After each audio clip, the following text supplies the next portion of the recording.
On the dusty stretch of Highway 99, a 32-year-old black woman working at a small roadside cafe shoulders the weight of her family after losing her parents. One early morning, she gives free food to a stranded driver who can't afford coffee and gets fired by her boss. It seems like everything is falling apart until dozens of vehicles line up outside her home. From that moment on, her life is about to change forever. Before we dive in this story, let us know where you're watching from. We love to hear your thought. The alarm on Eleanor Vance's phone chimed softly at 4:45 a.m., a familiar melody that gently pulled her from sleep. Ellie, as everyone knew her, moved with practiced quietness through her small apartment, careful not to disturb her younger sister Chloe, who was still asleep in the next room. At 32, Ellie had perfected the art of the pre-dawn ritual: a quick shower, a mug of instant coffee, a whispered check on Chloe, and out the door by 5:20 a.m. to open the Oasis Café by 6 a.m. sharp. Highway 99, a ribbon of asphalt stretching north and south, was a constant artery of movement.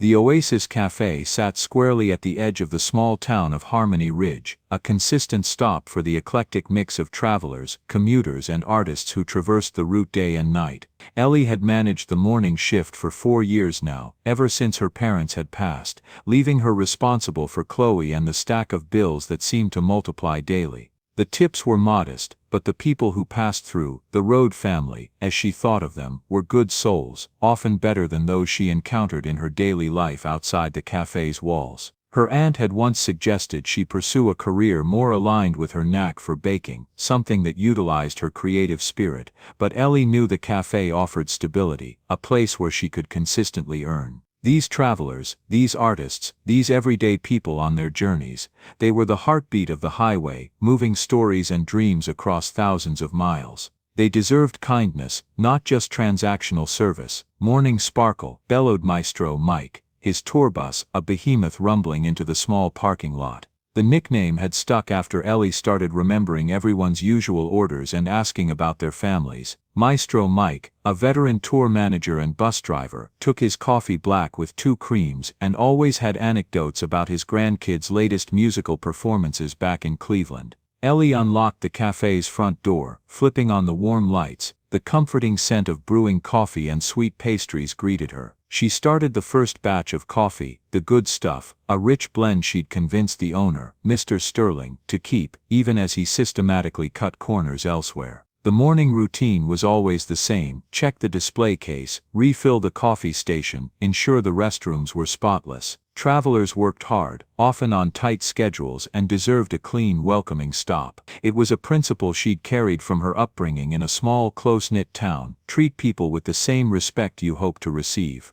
Mr. Sterling, the distant owner, controlled a network of 5 such roadside cafes, and each one felt less like a quaint stop and more like a sterile corporate franchise. He'd acquired the Oasis from old Mrs. Peterson 5 years prior, promising to maintain its homey charm. Those promises had evaporated within a year. Now, the emphasis was solely on maximizing profit and operational efficiency. Ellie had seen the crisp new policy memo on Mr. Sterling's desk just last week: no complimentary items, no exceptions, termination for violations. The words had chilled her, a stark reminder of the cold, calculating logic that now governed her workplace. The morning rush began around 6:30 a.m. Ellie greeted them all, recognizing faces if not always remembering names. There was Wanda, an independent artist who preferred her latte extra sweet and always had a new travel destination to share. Root Ronnie, a regional sales representative, who ordered the same breakfast sandwich every Tuesday and always offered a friendly joke. Young Jasper, a newer musician on the circuit, who often looked exhausted and ordered enough food for 2, trying to stretch his budget by eating 1 large meal. "You're looking bright today, Ellie," Root Ronnie called out as he paid for his usual. That smile could power this whole cafe. Ellie chuckled, handing him his change. "You say that every Tuesday, Ronnie, because it's true every Tuesday." He dropped an extra $5 bill into the tip jar. "You take care of us, we take care of you." That was the unspoken agreement among the Road family, something outsiders rarely understood. They weren't blood relatives, but they were connected by the long stretches of highway, sharing advice over online forums, offering help when someone broke down. Ellie had become an integral part of that family. She remembered when young Jasper's grandmother had a fall last year. Jasper was broke, trying to get home to his family in Arizona. Ellie had quietly slipped him a bag of pastries and a thermos of coffee, saying they were leftovers. Jasper had tried to pay, but she had gently waved him off. 3 months later, he'd brought her a small hand-painted thank you card from his younger sister, thanking the nice lady who helped her Uncle Jasper. Around 8 a.m., the morning rush began to thin. Ellie heard the distinct sound of an engine sputtering and coughing in the parking lot. Through the window, she watched a faded blue van, streaked with road grime, limp to a stop near the back. A wisp of smoke curled from beneath the hood. The driver remained in the cab for a long moment before slowly emerging. He walked towards the entrance, his posture suggesting a heavy burden. Mid-40s, a salt and pepper beard, work clothes that had clearly seen better days. His boots were scuffed and worn at the heels, and the creases around his eyes were etched deep with a fine layer of road dust. Ellie had never seen him before, but she recognized the expression, broken down, broke, and a long way from any familiar comfort. "Morning," he said quietly, approaching the counter. His hands were large, calloused, with grease permanently embedded under the nails. A faded tan line circled one finger where a wedding ring once sat. "I'm Leo Maxwell. My van, it's got some engine trouble out there, and I'm—" He pulled a handful of coins from his pocket, counting them meticulously, twice. "I've got $1.75. I know your coffee is $2.50, but could I maybe get a small cup, just something hot?"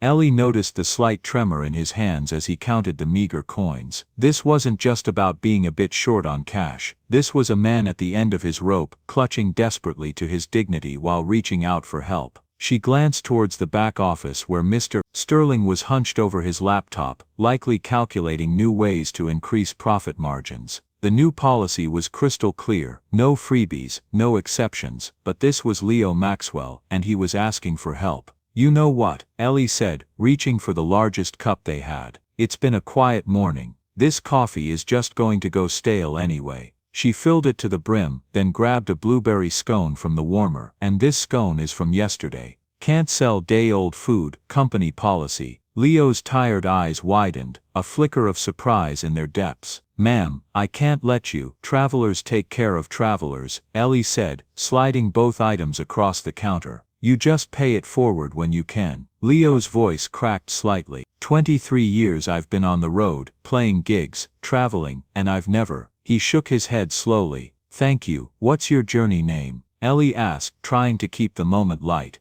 "Just Leo, Leo Maxwell." "Well, Leo, you eat that scone and drink that coffee. Things will turn around." That's when Mr. Sterling's voice sliced through the moment, sharp and abrasive. "Ellie, what the hell do you think you're doing?" Mr. Sterling stormed out of his office, his face a mottled red with anger. At 58, he looked like a man who had never missed a meal he didn't like, or a dollar he didn't hoard. His small eyes darted between Ellie and Leo. "I saw what you just did," Mr. Sterling said, jabbing a finger towards Ellie. "You gave away merchandise, free food, free coffee, after I specifically told everyone." "Mr. Sterling, he's broken down," and Ellie began, but Sterling cut her off. "I don't care if he's the president. We're running a business here, not a charity." Mr. Sterling turned his angry gaze to Leo. "You got money for that food, you pay for it. You don't, you get out." Leo started to reach for his worn wallet again, but Ellie stepped forward. "It's my tip money, Mr. Sterling.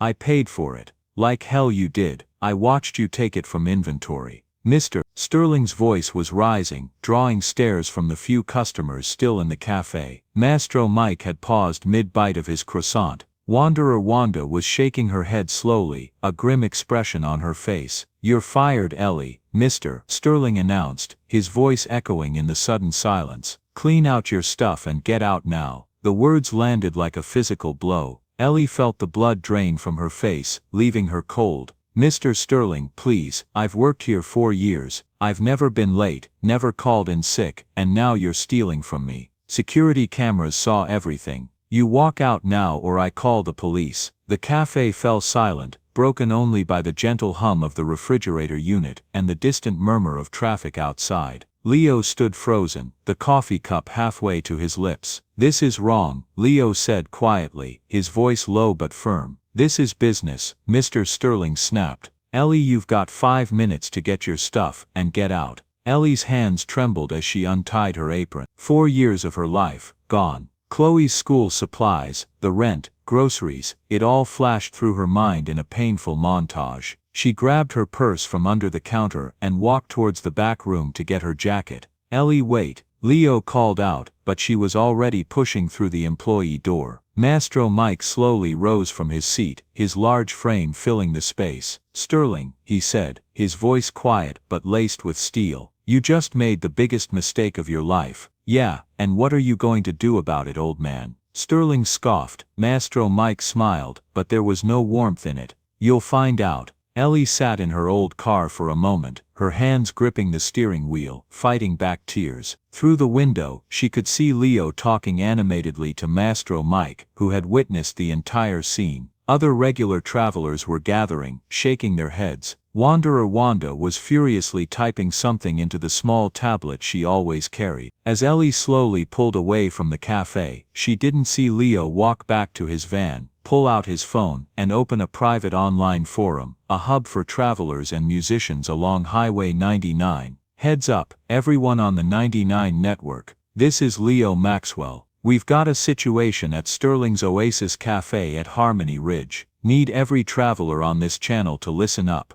The response was instantaneous. Notifications flooded the forum as travelers from across 3 states began to reply. "Go ahead, Leo, what's the situation?" "This is Maestro Mike. I witnessed the whole thing. That angel who's been taking care of us for 4 years just got fired for helping one of our own." Back home, Ellie sat at her kitchen table, staring blankly at her laptop, trying to update her resume. How do you explain getting fired for giving a hungry man a scone? Chloe was still at school, which was a small blessing. Ellie didn't know how to explain why mommy was home early again. Her phone began to ring. The first call was from her sister in another state. "Ellie honey, I just saw something on the traveler forums about you getting fired. Is it true?" Before Ellie could answer, the phone rang again. "Hello Miss Vance, this is Sarah Jenkins from local news channel 6. We'd like to talk to you about what happened at the Oasis Cafe this morning." "I'm sorry, how did you?" "Ma'am, you might want to look outside."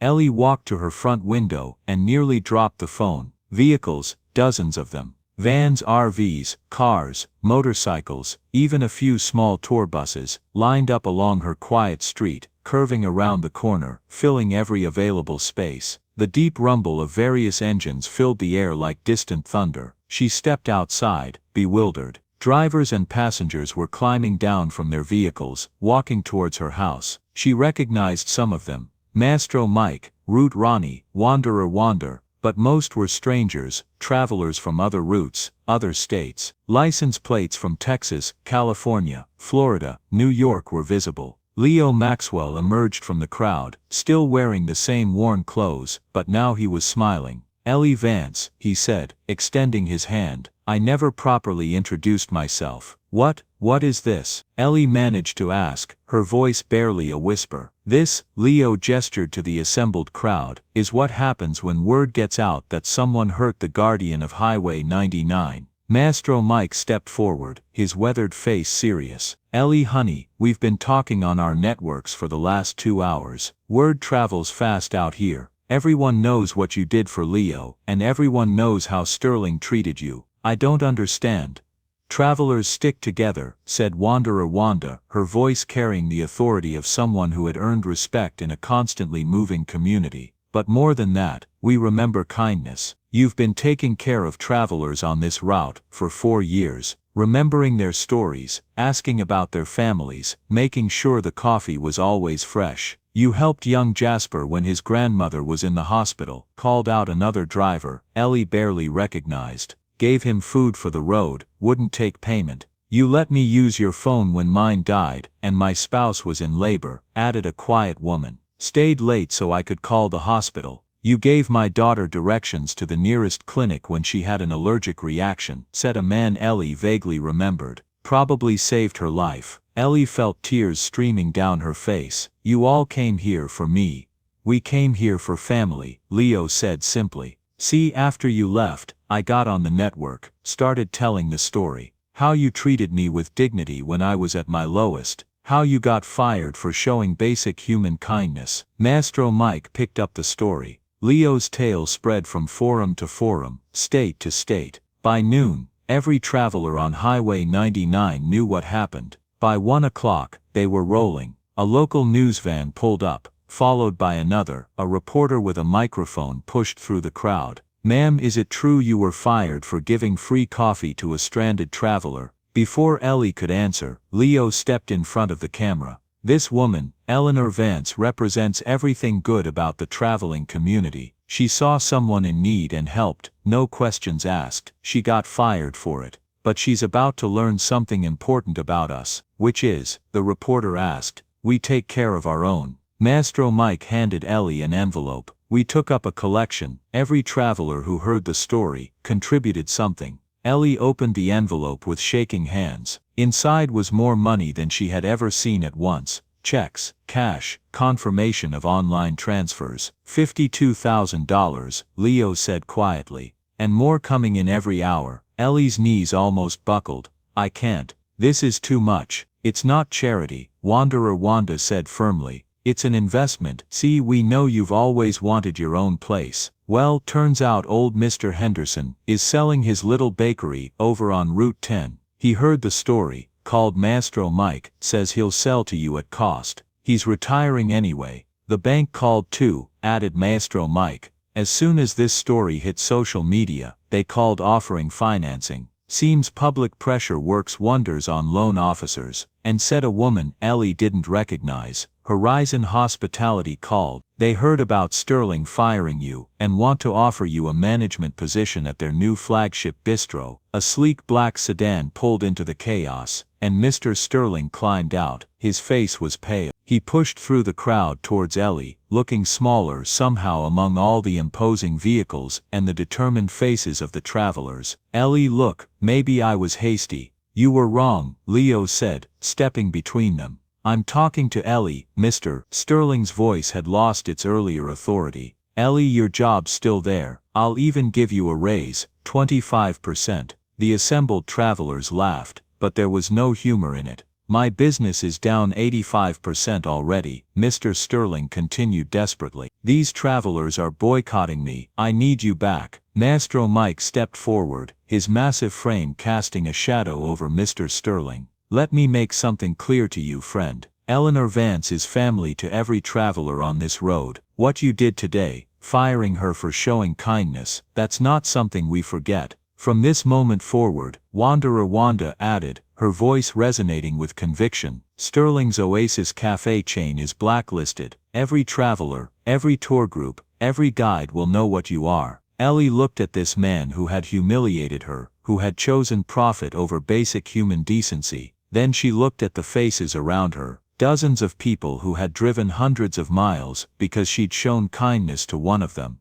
No, Mr. Sterling, Ellie said, her voice clear and steady. I don't think so. The crowd erupted in cheers. Vehicle horns blared up and down the street, echoing off the houses like a celebration. Leo handed Ellie another item, a small worn leather-bound book. One more thing, my van problem turned out to be a loose connection. Fixed it myself in 20 minutes, but that scone and coffee you gave me, that was the first real food I'd had in 3 days. I was too proud to admit I was completely broke, stranded and terrified. He paused, his voice getting thick with emotion. You see, I lost my partner recently, been living in my van, ashamed to ask for help. You treated me like I mattered when I felt like nothing. That scone didn't just feed my body, it fed my soul. Every traveler here has a story like that about you. From his pocket, Leo pulled out an old well-loved travel journal. This was my partner's. They were a traveler too. I want you to have it, so you can always reach us when you need family.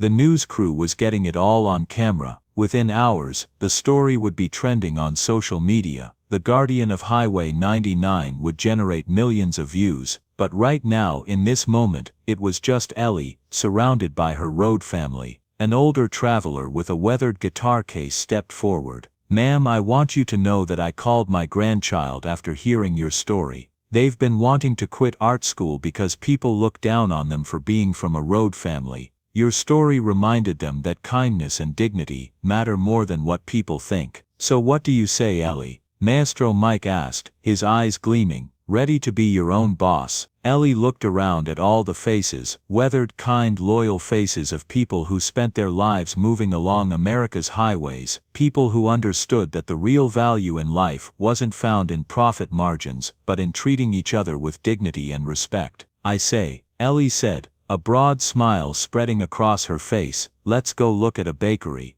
The convoy that followed Ellie to Route 10 stretched for miles. Jerry Henderson, a grandfatherly man in his 70s, was waiting with a warm smile and a firm handshake. The papers were signed that afternoon. Ellie's home bakery and cafe would open its doors in 30 days. As they shook hands, Jerry pulled Ellie aside. I heard what you did today. My grandchild is a musician, and they were there when you helped Leo. This place has always been about community. I'm glad it's staying that way. Mr. Sterling's Harmony Ridge location of the Oasis Café closed 6 months later. The building now sits empty, a testament to what happens when you forget the business is about people, not just profit. 6 months later, Ellie's home bakery and cafe became the most popular stop on Highway 99. The travel journal Leo gave her sits proudly behind the counter, and travelers still call her Sparkle or the Guardian sometimes. The smallest acts of kindness truly create the biggest changes of all. Join us to share meaningful stories by hitting the like and subscribe buttons. Don't forget to turn on the notification bell to start your day with profound lessons and heartfelt empathy.